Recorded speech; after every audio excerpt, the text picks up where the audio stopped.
Hello. Thanks for coming to our Norwich Bookstore this evening. I'm Beth, a bookseller here at the store, and obviously you're here to see Anna, but I have just a little bit of housekeeping. If you could please turn off or silence any of your cell phones. Good job. Sure. And also a little reminder that this event and the store is supported by book sales. So if you like what you hear this evening, please support the author and buy the book if you can. And of course, she will be most happy to sign them after. And we'll have a few signed at the store, so if anybody comes in after, we'll have them here for them. Okay, so tonight we have Anna Hebra Flaster.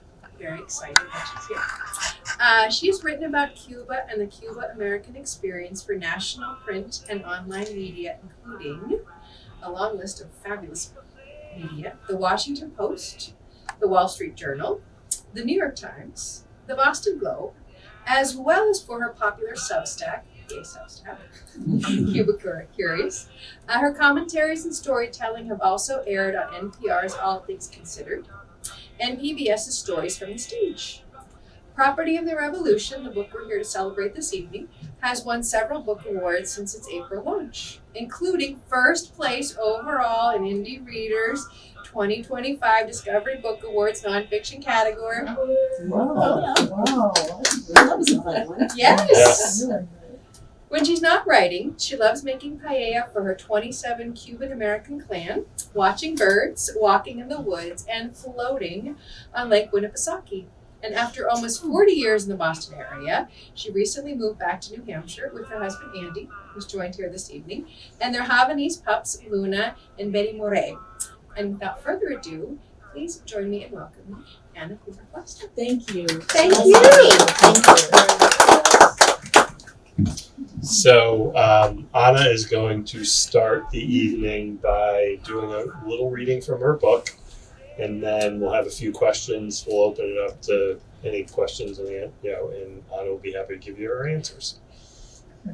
So this is the very beginning of the book. I've got a few pages. I'm going to skip over a couple of scenes just to give you a flavor for the story.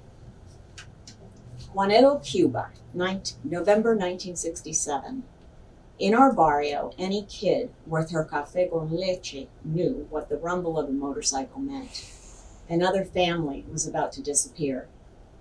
Until that night, I ran fast and free over Juanelo's crumbling streets, hunting crinkly brown lizards in the dusty yards, gossiping with the omnipresent abuelas, grandmothers. The old women took care of us while our parents worked at places like the school on the corner or the canning factory down by the river. 4 generations of my family lived all around me. No one shut her windows or doors. Everybody knew everything about everyone. On that last normal afternoon in the barrio, I was where I always was after school, chasing skinny hens in Abuela Cuca's yard, the smell of hot rubber wafting from my grandfather's stamping machine in the shed. I played at Abuela Cuca's house every afternoon until dinner time, when the sky started to whisper about night, and she or one of the other viejos, elders, scooted me out of the yard, stood at the corner, and watched me zigzag down Castillo to our lemon yellow house on the corner. The struggles the viejos endured during those early years after the 1959 revolution barely registered in my six-year-old brain. I only knew what I knew. But one thing stumped me. Sometimes friends disappeared overnight.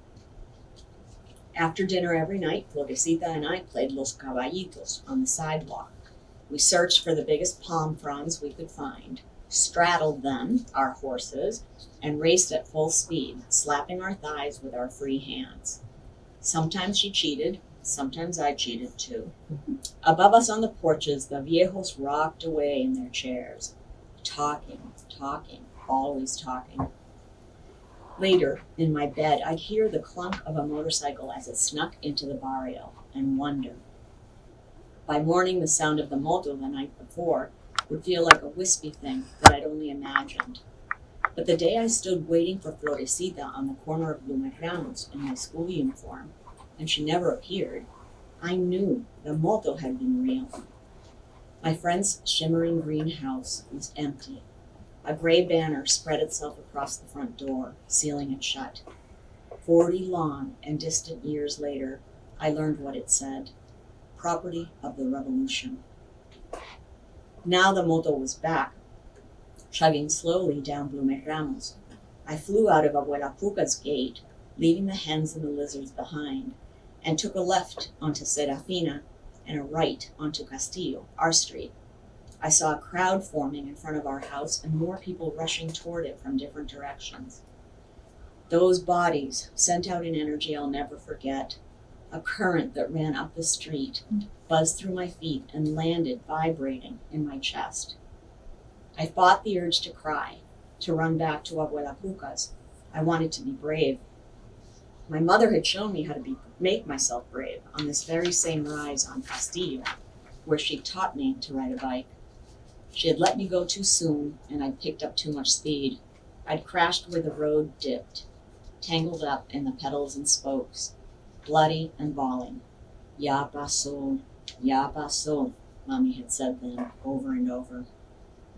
And she was right. It was over. And somehow, that bit of distance eased the pain. Then, with her eyes so close to mine I could see the thin blue ring around her black irises, she said, Ponte guapa, make yourself brave. I ran straight through the dip in the road and into the bodies swarming in front of our house. I knew them all from the neighborhood. Some people were crying, even though they were smiling. Others were sobbing hard. What were we feeling? What were we doing? People shouted, Se van, but who was leaving? They pushed me along, and I bumped into the familiar belts and elbows of my waist-high world until I was on the sidewalk, next to an enormous moto on the curb. Through our door, I saw a guardia. He wore an olive green uniform and was sitting at our kitchen table, his back to me. I stared at the gun, holstered on his belt, as I brushed past him. My father sat across from the guardia, his hands jammed under his chin, his gaze pinned to the top of the table. The look on my father's face told me everything and nothing at the same time. It was someone else's face, someone else's father. Poppy's frozen expression terrified me. I was too scared to talk, let alone ask questions, and no one seemed to notice me anyway. I couldn't have understood then the horrible truth Poppy was telling me without uttering a word. Sometimes, when our dreams come true, they break our hearts at the same time. My parents had been waiting 3 years, since 1964, for this moment, the delivery of their permiso. And until this moment, they hadn't known when or if the exit papers would arrive. The new government had created the permiso edict to slow the outflow of hundreds of thousands who were heading for higher, freer ground. The revolution had promised Cubans an end to Batista's dictatorship and the restoration of democracy. Instead, within months of the takeover, my parents had seen the economy, their personal freedoms, and Cuban society itself shatter around them. They'd never thought of leaving the barrio where they were born and raised, but now they began to search for a way out of Cuba, even if it meant leaving their extended families behind. That concept, abandoning your family, especially your viejos, your elders, was Cuban taboo. My parents, like all gusanos, worms, that's the government's term for people like us who were abandoning the country, knew they'd have to turn over everything they owned to the government when they left Cuba. But those material losses couldn't compare to the pain of leaving their extended family behind, probably forever. That was the cost of their dream coming true. So then there's a scene here where the guard interviews my father and he's taunting him and trying to get him to blow his top so that he can arrest him. But he doesn't. And he tells the family that we can pack one suitcase with one change of clothes and a pair of shoes for each of us. Nothing of value can be taken. No money, no jewelry, no diplomas, nothing. And then he rushes us out of the house and says, well, actually, before he hands us our exit papers, which is what he was bringing, let me pick up here. As soon as we'd finished packing a few items aloud, the guardia swept us out to the porch, even Blanquita, our little dog, and locked the door. We watched as he unfolded a long banner, the same one I'd noticed pasted on other houses.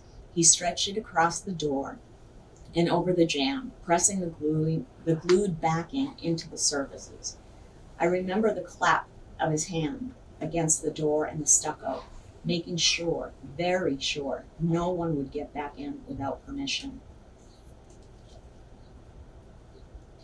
And that was the same banner that I had seen on my friends' houses that read "Property of the Revolution."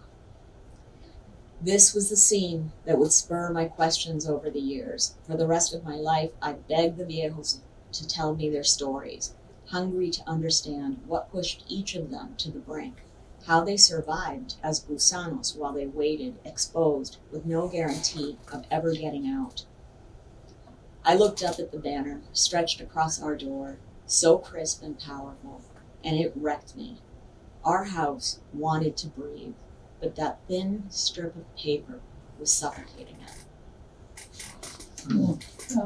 So that is the end of the first chapter. How old were you then? I was almost 6. I was 2 months shy of 6. 59? That was 62. 62? Yeah. No, you No, were no, I'm born sorry. in 62. I'm sorry. I was born in 65. That was 65. 65. And 67. Thank God Andy can count. In 67 is when this. 67. 67. So the revolution was 8 years old. They're letting you go to leave Cuba. Letting us go after having, before the revolution, Cubans could come and go, like Americans can come and go. You don't need the government's permission. You might need the government's permission where you're going. You might need a visa there, but you don't need a visa to leave. And that's a basic human right, one of the basic human rights in the Universal Declaration of Human Rights, the right to move within your country, the right to leave and return to your country of birth. Article 13. Article 13. So they had applied in 64 to leave, and then it was, will you get it? Will you not get it? Nobody knew. And some people never got their exit papers. And we were lucky after 3 years without jobs, because jobs were for revolutionaries. You couldn't work if you had applied, if you had identified yourself as a counter-revolutionary.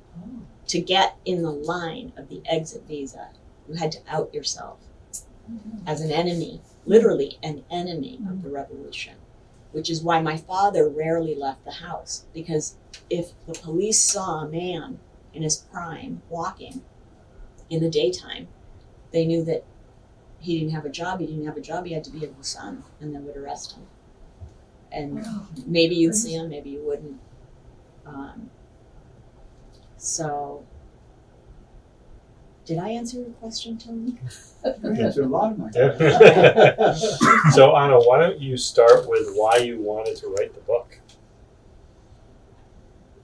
I wrote the book because I couldn't not write the book. It was maybe you guys have had something happen to you that just stays with you, and you know it's big, you know it's important, and do you share it, do you not? And at some point, I just said I have to write this, and I've been collecting the stories and writing about them. I wanted to honor the generation that did what it did, because I don't know that I could. I don't know that I would be able to do it. I'm kind of law-abiding, and I would probably get in line and do what I was told. But it's each of them, and that's in the book, each of them had a moment that made it clear they couldn't stay. And they were different triggers for each of them. Each of who? The family? Yes. Your family? So I grew up, as I would have in Cuba, even though I grew up here in Nashua, with an extended family. So it was a duplex. In Cuba, we lived one above the other. Because you always lived near your sister, your brother. You always, at least in that area, you stayed close. And so I grew up with my in the same house, basically, with my maternal grandmother, my father and my mother, my siblings. Next door, on the other side of the duplex, was my aunt, my mother's sister, her husband, and their children. So I always had 3 mothers and 2 fathers, and that's actually part of why I wanted to write the book too, because I felt like that was unique, and I wanted people to feel that love, you know, in that home, and love them the way I love them. Did they get out too? Yes, they came. We all came. managed. My uncle was the only one who almost didn't make it, but he did in the end. You did. We were supposed to come first, but instead my aunt and her children got their permission first. So then she was coming, and it was horrible because she had thought we would be here, but we weren't. And she ended up at a distant cousin's house outside of New York City. And then eventually we came, and then eventually her husband came. Because she and her husband, even though they loved each other, separated legally so that she could bring the boys out of the country because they were approaching military age. And a government like that rules by edict. And they can change the military age tomorrow and say, no, it's not 12, it's not 14, it's 12. And then no boy older than 12 can leave. So what age were they? I was 6, almost And 6. the boys? My cousins were 10 and 12. Close. Yeah. So the 12-year-old was the guiding reason for them. My aunt, this is in the book, because you couldn't take anything of value, and my aunt had earned her PhD. They were working class, you know, but during the 50s, Batista was a terrible dictator, but life went on, and there were plenty of newspapers and plenty of TV stations, and you could criticize him up to a certain point, and then he would shut down your TV station and your radio or your newspaper. But you could go to the university. There were all these political parties too in the 50s, which people forget, including the Communist Party was huge in Cuba. But my aunt went as a poor Cuban to the university, got 2 degrees, and she decided she was not going to give her degree to the revolution, and she decided then to cut up her diploma and create a paneled bra.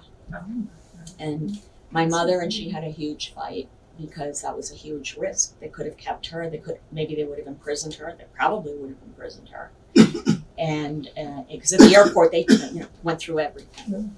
But she got it out, and she ended up teaching Spanish at Nashua High for over 30 years. Wow. What family do you have in Cuba now? I have my mother and aunt's cousin stayed because he was an only child and he loved a communist woman who wouldn't leave. So that branch of the family stayed. His daughter and son were born after we left. And they were born after we left, so it's them and the communist wife. Yeah, who's no longer communist. Needless to say. Give it the quote, what she said. What did she say? She said, Andy's been back to Cuba with me. yeah, she said, communism is a beautiful idea, but it's not practical. It can't be implemented. Yes. Oh. Yes. And you've gone back. Went back twice. Once in 1999 with my mother, and caused a huge problem in the family both times that I went back, because many Cubans feel like that you're giving money to the dictatorship when you go back, because they skim everything off the top. Everything goes through them, and you're empowering this brutal dictatorship, and so you have to explain yourself. My father was vehemently against it, and I took a lot of heat from my Miami relatives for going. But, What was your reason for going? well, I wanted to know the family that I had never met. And I said to my father, you taught me to love Cuba. You taught me to love the culture. But no, you're feeding the dictatorship. And his family had all left, but it was my mother's family that was there. And I said, if it was your family that was there, you wouldn't feel the same way. Oh, I would. But it's different when you have skin in the game like that. You let somebody in your family suffer when you could go and bring them money and help them. So, yeah, the moral dilemmas in this story just pile up. You wrote this book from your memory, Yeah, not research. You didn't have to research. some of it I researched You to explain the context, political context of what was happening. But I knew some of it. I'd studied it in college. I'd always been reading about it. And you interviewed the Viejos. Yeah, I have hours and hours of repeatedly.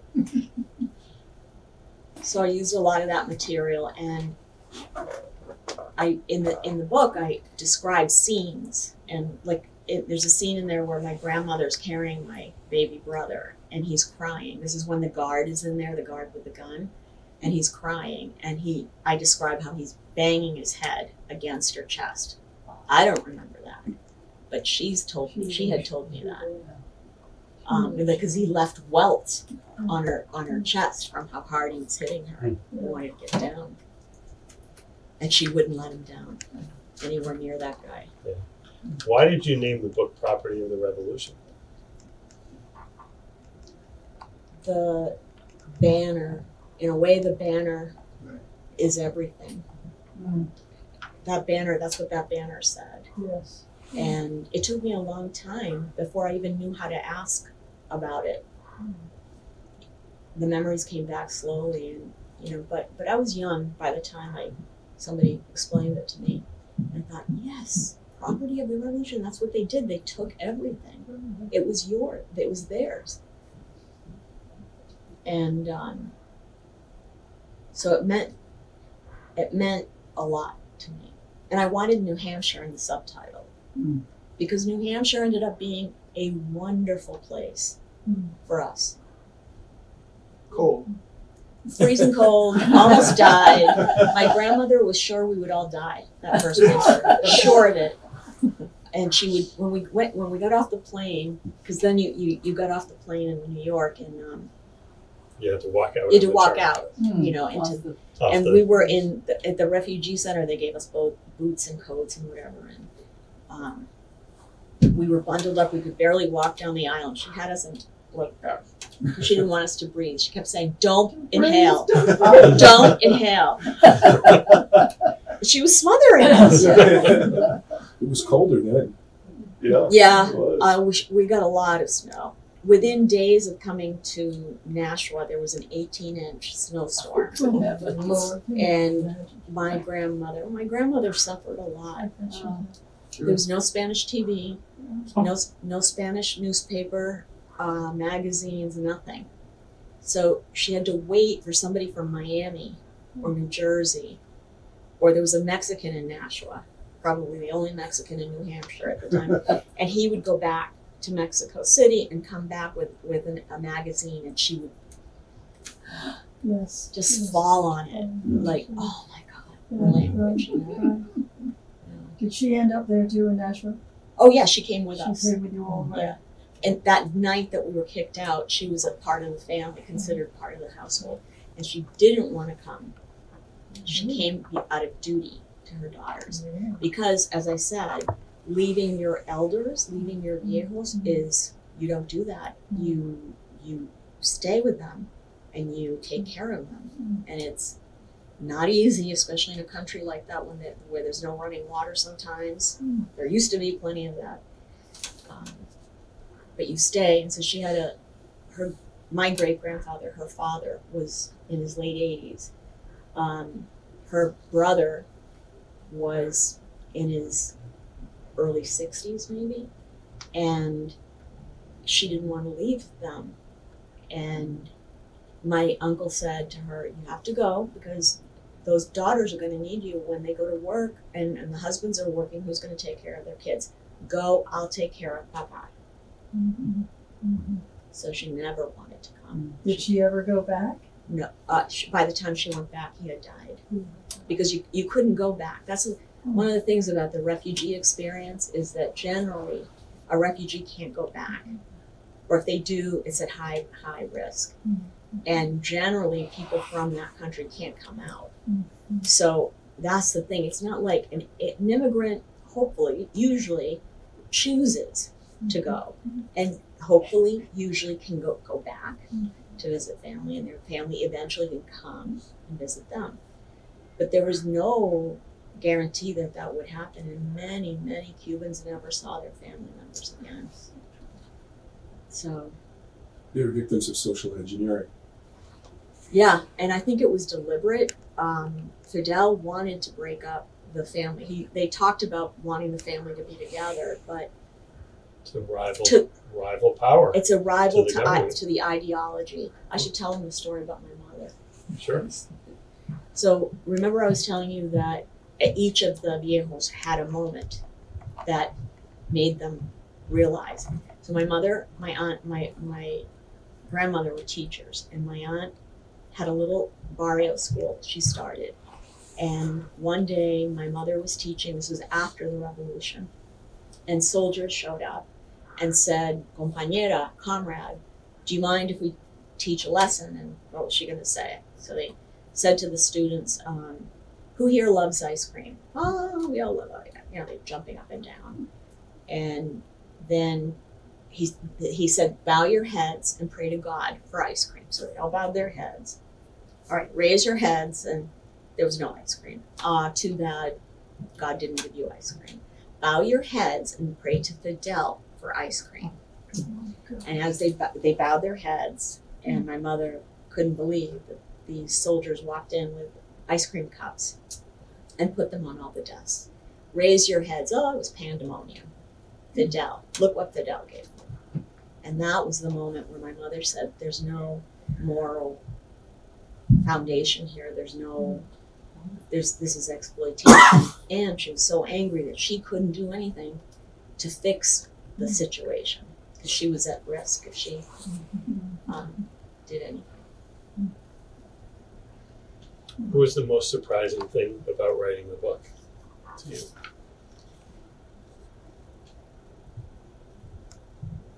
How hard it was.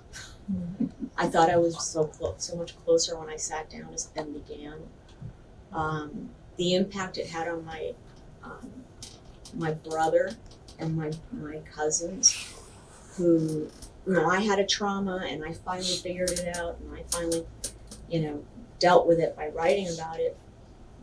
But I didn't realize that they would read the book, and they didn't want to read the book. I gave them so many copies of the manuscript, and these are tough guys, and they couldn't read the book because they would cry, and they didn't want to cry.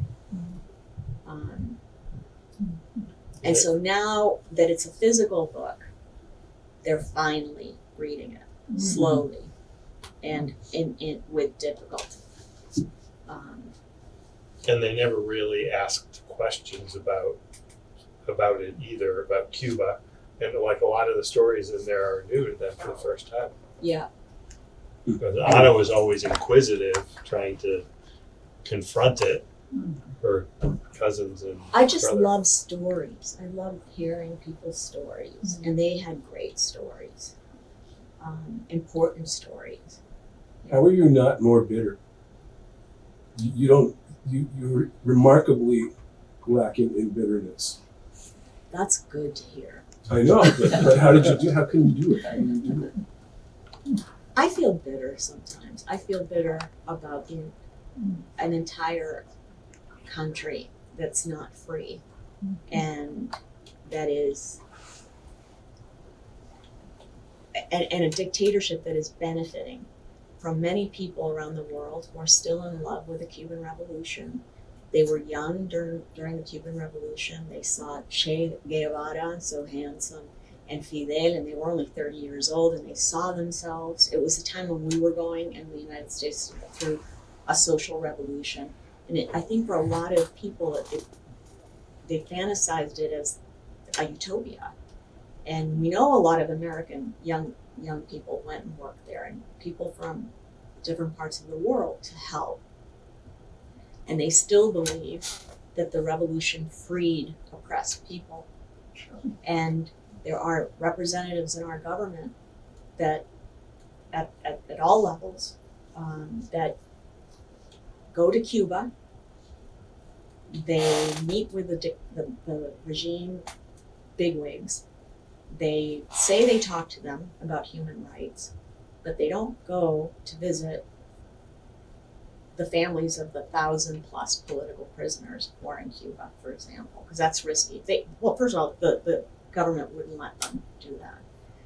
And in the few times that I know of that they planned to do that,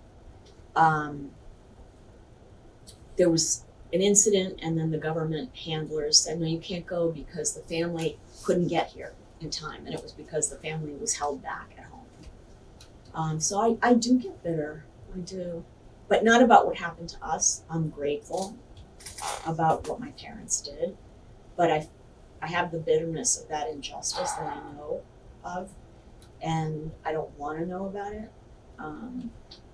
But I feel like I have to do my bit, you know.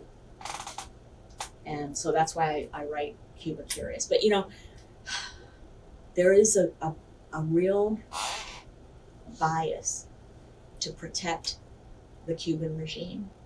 And that's why I think you don't see a lot of what's happening in Cuba in the mainstream press. The people who fell in love with the revolution went off and became professors. And they taught my generation. And now, and those people, because I know I saw it at Smith College, the whole economics department was Marxist-Leninist, and they always told you at the beginning of the course, and Cuba was a darling. I'm Marxist-Leninist. Groucho Marx and John Lennon. I was going to say, I don't I think like you that. are. That's good. I'll use that. But I saw the bias in the classes, in some of the classes. I tried to speak to the chair of a department about a really biased lecture.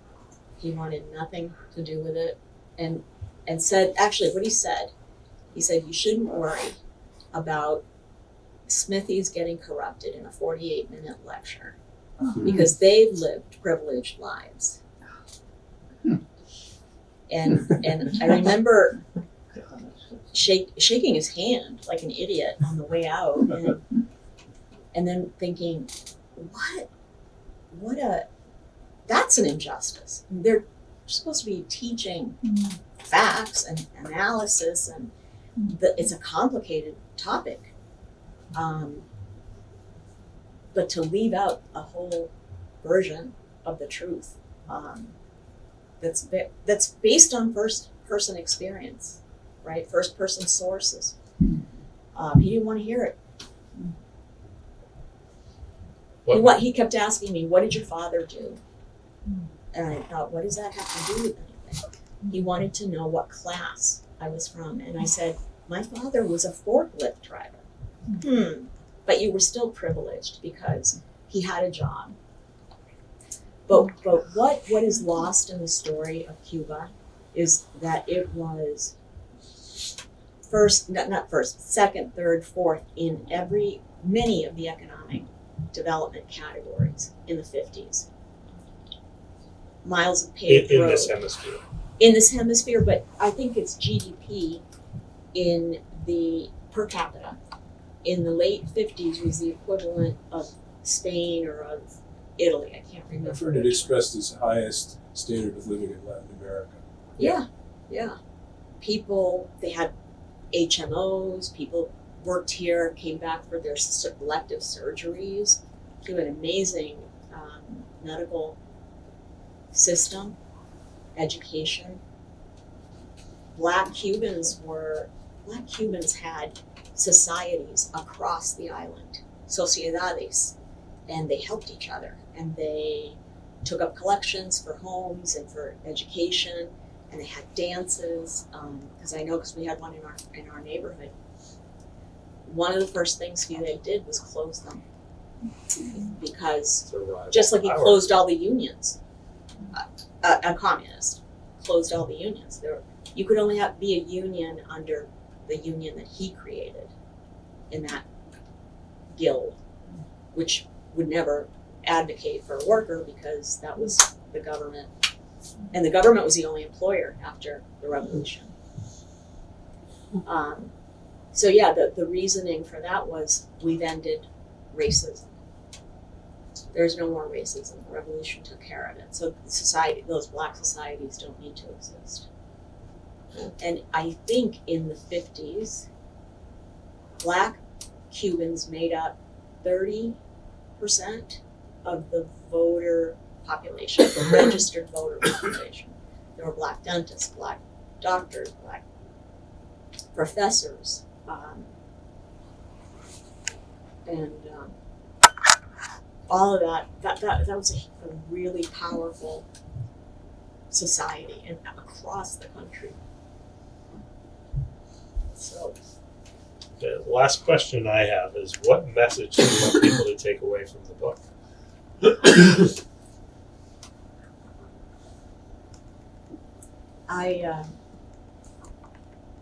That comes up, and I never know how to answer it because I don't really have a message other than I wanted to bring readers into that household. I wanted them to see the power of that love and that history and the humor and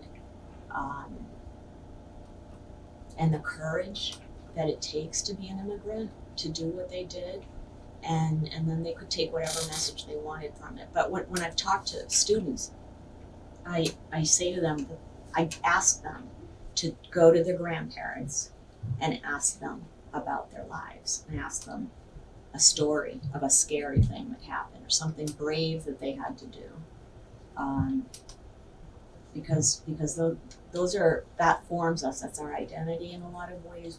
Those are our inheritances that often go unclaimed. Nobody, especially today, because everybody's on their phone. And so I think that might have been a non-answer. Well, what you've told me before Okay. is that, in addition to everything you just said, is that the immigration experience doesn't actually end when you step foot in the country.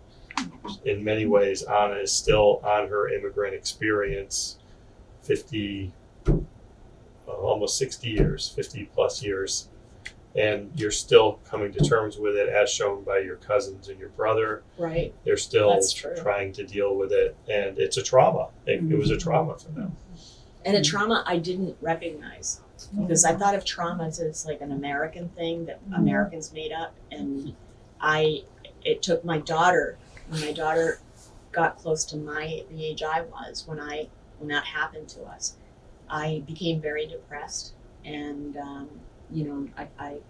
I thought it was because Natalia was going to school, and was she ready? Maybe I should hold her back a year. And I went to a child psychiatrist. Other people were getting their kids evaluated, so I thought, let me get her evaluated too. And the psychiatrist said, no, she's perfectly fine, but I'd like your husband and you to come back and chat. I thought that she just wants the money. She wants another. I'm done. I got what I wanted. And she said, I want to know what it is. Your daughter's totally fine and ready to go, but I want to know why. What it is that you're so afraid of. It's a flashback. Yeah, but I didn't know. I had no idea, David. I said, I don't know. I mean, life at that age can be really hard, school and the world, and then I fell apart. And I don't cry easily, but I fell apart. And she handed me a Kleenex, and Andy was burping me like this. and she said, I think this has to do with the fact that your daughter is the age you were, because she took our histories, the age you were when you had that trauma. Yeah. And I said, what are you talking about? She said, when you lose your home, you're kicked out of your home, and you lose your country and your family, and you never see them again, that's a trauma. He said, no, that's not a trauma. We were awesome. We beat Fidel. We were heroes. We were super. That was a story we told ourselves every day. I mean, that's the story in the house. We won. And how could that be true? If that was true, then were we victims? You know, I didn't want to be a victim. And it took me a while to see that maybe that was. And but of course, you know, once I started putting it together, it made total sense. Mm-hmm. But I didn't see it. You didn't see it either. So, Any other questions? What is your daughter to do? Where is your daughter today? she's in Lexington with her husband, and she's a preschool teacher, and she's doing great. But you know, she was our first too. So it was the first time that a child of mine was going to school. So. What does she think about this story of her family, her background? She loved the book. She's not a huge, you know, nonfiction reader. She likes novels, but she's not one for. And obviously, you know, it's her grandmother, her grandfather, but she loved it, and I don't know. She talked about it with me and was grateful. And Sam, our son, is the reason the book exists, because he's our youngest, and he said that I had to do it, and he would text me, "Did you write? Did you write? Did you write?" And so it's really for everybody and the family. I'm really glad it finished. Well, and I think it explains the complexity of immigration, of the whole immigrant experience. Not only does it go on for a really long time, but you know, the loss of the neighborhood behind. When we went back to Cuba in 2012, we were blown away by what had been a very tight-knit neighborhood. Half the people were gone because they had left. In Cuba, what happens is if you give up your house to leave, it becomes the government's property, and they put loyal revolutionaries in there. So it was surprising. The whole fabric of the community had completely changed because they weren't this close-knit, you know, community of people who grew up for generations alongside each other. Just as an example of how complex. And they were traumatized too. Like, remember Tony across the street? One of my cousin's friends came over when we went in 2012, and he said, "I was part of your aunt's family. I lived at your aunt's house. I played with your cousins every day. And then one day I came home from school and they were gone." And he didn't understand. And how could that happen? So I never thought of what it was like on that end. You know, I said I didn't have a message, but I keep forgetting this. Beware political ideology. Beware of the separation that it forces on people, and beware. Just, you know, don't forget the human being, and start with the human being. Will you go back again? Now I can't. I've written too much against the regime. I worry sometimes that because they've gone after writers that they've forced out of the country, and then they still harass them. Like there's a case of a guy in Madrid. He goes to a park with his child, and he's still writing.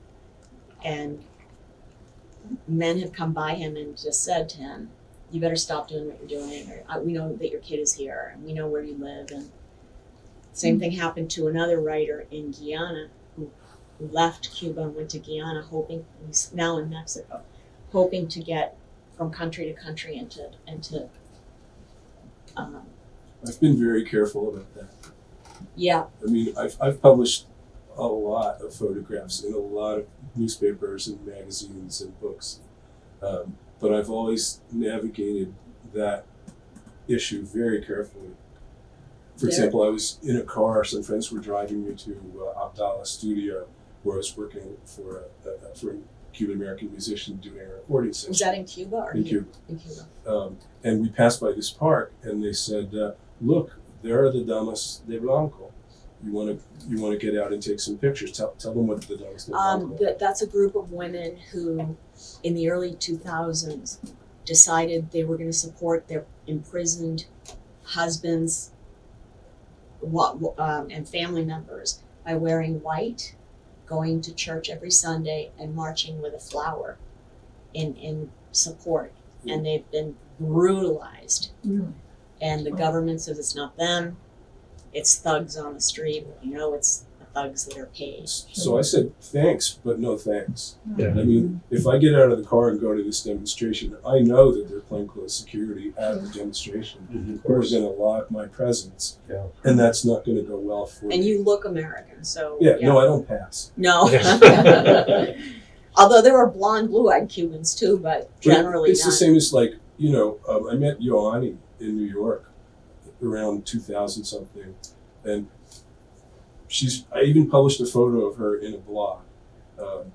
But my attitude was that, like, okay, photographer David Garten was present at New York at New School, symposium, and Ioanni was speaking, and here's a photo of her there. So it's kind of like, Yeah.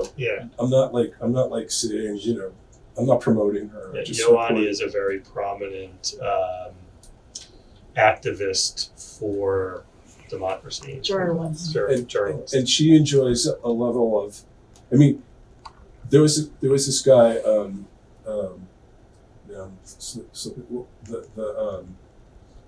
who was the guy who did the project when Carter was there, and he finally came out, the guy who did the petition to change. Varela? Osvaldo Baya. Yeah, so he was killed in an auto accident. Mysterious. Right. Suspicious. So, I mean, we've seen enough fiction movies Yeah. to know how that works. No, I And know. Ioanni's in very much the same position, but it's this delicate tightrope walk where she's just famous enough to not get killed, Yeah. Yeah. but until she gets killed. Yeah. Right. That's right. Yeah. And That's she right. lives there, and she's been beaten, and her husband's been beaten. They have a child who's probably in his late 20s now. He grew up with all of that. It takes so much courage. So it's to the do same what deal. they do. I met her in New York, but I'm not going over to her house on the Monaco Yeah. because that there's security parked across Yeah. the street logging her visitors. And they're ostracized. They go on television, the government spokespeople, and they will feature an activist, and it's called character assassination, I guess. They just make up lies and say horrible things about this person. The person doesn't get to say anything. And then the person, the activist, the journalist, whatever, suddenly sees that people aren't coming to their house. They're not answering their calls. They are, and it's a psychological thing too. So that's a little heavy, but that's You're writing about contemporary events, which I feel as I read them put you at risk. well, that's what David's saying. That's what I know is happening. That's why I can't go back. My father didn't want me to go back years ago when I was doing NPR commentaries. And he would say to me, "You don't know what bastards those communists are." Mm. And he'd pound the table. Don't go back. In fact, when we went back in 2012, he has bad memories of anti-Semitism in Cuba because Castro always aligned with the Arab world. And during the 6-Day War, we were still there. And they went out into the streets and anti-Semitic stuff, but we ended up getting caught up in a mob that day, by a mob, because we were worms. So they went after worms and then whatever. But he was worried about what might happen to his Jewish grandson. I don't think he even cared about Andy. He kept saying, "You go, but leave my Jewish grandson here." And that our daughter didn't come with us because of that, but our son did. Well, I mean, part of all that campaign is to keep you on your back foot. There's no way for you to determine your level of jeopardy. I mean, Right. you can intuit it, but you can't know it. And That's so you can't, there's no way you can make a call like, oh, I could have gotten away with this, or you just have to go with your gut. Yeah, that's sobering. I got to think about that. right. Yeah. You're right. The uncertainty creates self-regulation. It's part of the technique. because- It's part of the program. Absolutely. Is Cuba worse now after Castro? Oh, yes. Before Castro? Yes. Worse since Castro died? Or definitely worse. I mean, It's worse since the pandemic. it's Like, worse it's since gone, the It's gone off pandemic. a cliff. It's always had, from the moment the revolution came to power, this was even before the embargo, because the embargo began in 61. Was it in 61? I think it was 61. Yeah. Kennedy started it, and then LBJ finalized it. But Cuba had never had a trade deficit. It had always exported more than it imported. As soon as the revolution comes into power, never again. That was always a trade deficit. Now they import sugar. And they import sugar. They used to export 80% of the food they produce. They import 80% of the food they produce. There are power outages of 18 and 20 hours a day. That affects water pumps, so there's no water. Food goes bad in the refrigerator because You stand in line for food. But yet, I can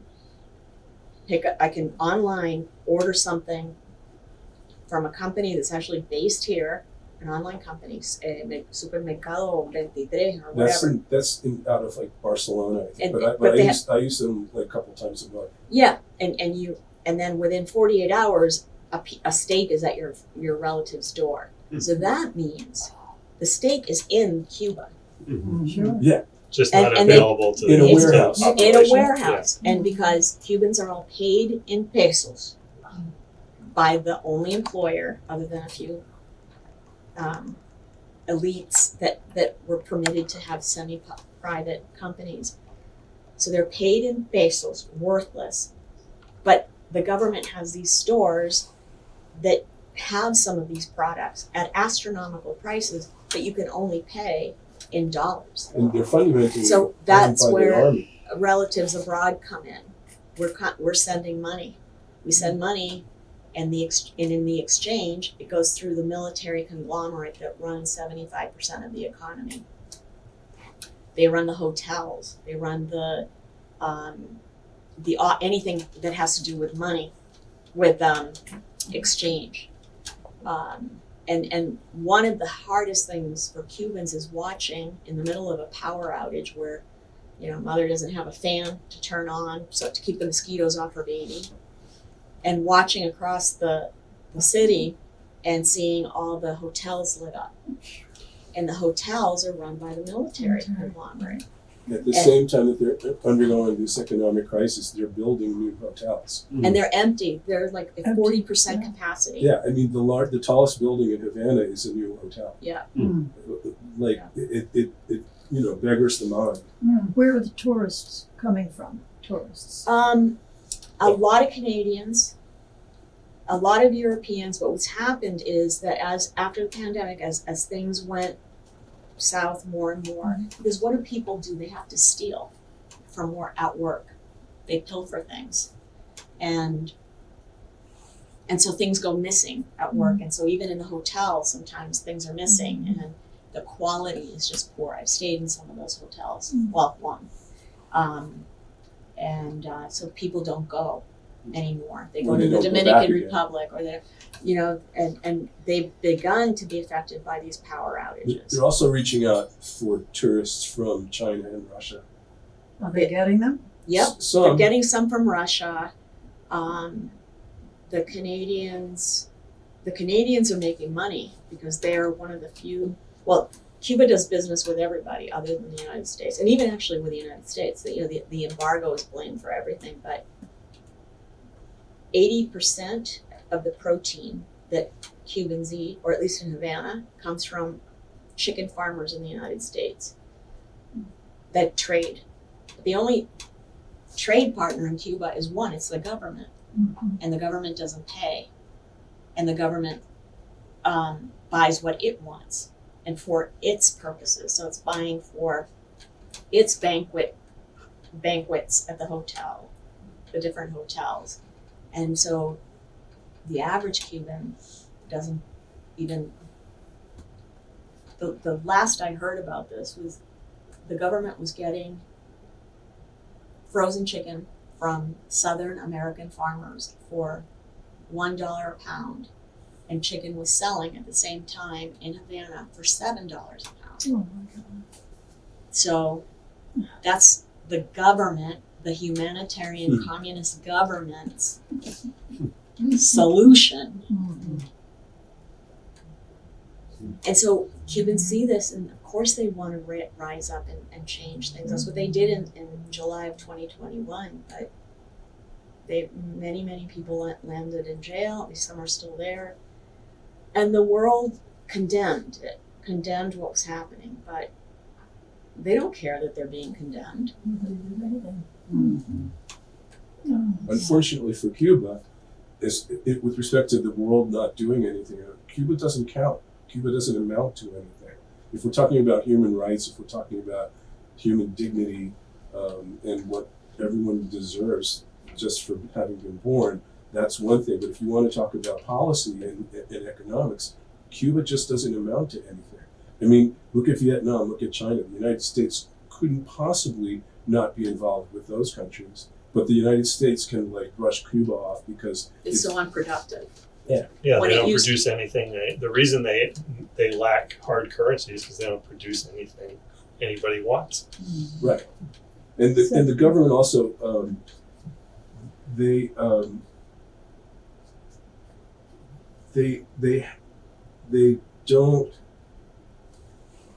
they don't care either. They're just in it for themselves. This is what I was trying to say, is that they're so expert at repression. They learn from the best. China. The Cuban security has a real reputation. The for being- Stasi trained them. the Stasi, the Sandinistas, the Russians, they learned from the best, and so there's fundamental protests in Cuba, but it's leaderless and it's rudderless. Even Batista fled to the Dominican Republic after the triumph of the revolution. But even if that happened today and they fled, who could step in? They're not in that- jail. They're Right, in not jail. that somebody wouldn't try, but they haven't. But they've been deprived of the opportunity to formulate the expertise over time. So it's not like you could flip a switch and it's just going to get better, right away. And there's no freedom of assembly, Right. so you can't organize. There's no way to organize because if you get too many people, they arrest you. Amazing. Anyway, I think So we got into the deep end of the pool. I think we should probably wrap it. If there are no more questions on the book, it's Property of the Revolution. I know Please I'm tell your biased, friends. but it's a very good read. And then it's actually available on an audiobook too, on Audible, and if you want to hear Anna read the story. In case you haven't heard enough from me tonight. Well, I don't have the same bias you do, and I've read the book, and it's fabulous. And the strength of the abuelas, the grandmother, Abuelas, yeah. was remarkable. It's wonderful. Thank you. Thank you. I wept Oh, with that. Were you able to save any photos yes, there's some in here. from Cuba? Yes, Well, So we'll tell you the couldn't- story. you couldn't take photos. They were No, that's right. the first thing my mother did. This is in the book, isn't it? Yeah. Yes. It's in the book. She knew that one day the guard was going to come with the papers. She didn't know when, so she had her most valuable photos in a box, and she had arranged with her neighbor that if they heard the model, that they would meet at the window, that it was in the alley between the two houses, and that was the first thing she did. It was our baby book, so I actually have my baby book, our two baby books and photos of the family, and she gave it to Nettie, and Nettie held on to it for I don't know how long it was. 23 years. Yeah, until my mother went back for the first time. Because after Carter came in, Carter buddied up with Fidel and got him to talk, and they came to an agreement and allowed us to go back. And they managed to get him out. She got the photos out. Yes, so when my mother came back, she was able to bring the And photos. in the book is a picture of Nettie, I believe. Isn't there a picture of her in I there? don't think so. I think there is. There's no. We have a picture of Nettie. I thought it was in here. Oh, you're right, it's not. Sorry. And because Nettie That's the didn't next know that we book. were going back.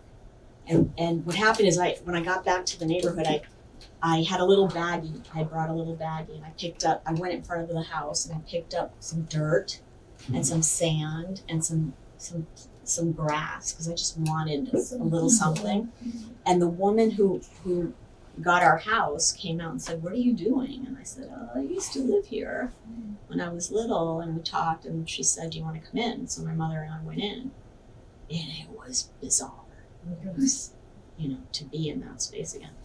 But when we went out into the alley, Nettie, the next door neighbor, was hanging up her clothes down below. And she just happened to be there when we walked out. And my mother said, "Nettie," and I have a picture of her looking up. There's a So ghost. she'd seen a There's a ghost. ghost, yeah. Right. And it's quite the picture. I think Oh. that's why you remember. Okay. Oh. Yeah. Well, thank you. Thank you so Everybody for much for coming. coming out today. Thank you to Norwich Bookstore.